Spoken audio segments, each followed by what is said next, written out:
Son zamanlar autizm spektr pozğunluğu olan uşaqlar artmaqda davam eləyir. Səbəb nədir? Ananın stresindən tutmuş, ətraf mühitin çirklənməsi daxil və yeni dəyişdirilmiş qidalar daxil nəzərdə tutulur. 10 il bundan öncəyə baxsaq, autizm spektr pozğunu olan uşaq demək olar ki, tək-tük tapılardı. Uşaqlar belə deyək, dünyaya gələndə müəyyən reflekslərdən dünyaya gəlir. Valideyn hardan bilməlidir ki, bax bu uşaqda artıq autizm spektr pozğunluğu var. Necə bilək? Təxminən 4 ayından sonra uşaqlarda bu mütləq şəkildə görülür. Bax bu illər ərzində araşdırıldı, nə qədər məqalələr, konfranslar oldu.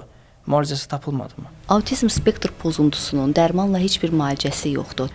Qarşıma belə bir məqalə çıxdı ki, autizm xəstəliyi atanın pis vərdişlərə audəsi olduğundan irəli gəlir. Pis vərdişlərindən əlavə biz baxırıq atanın yaşı çox olduqda. Baxırıq ki, çöldə yaşayan insanlar var.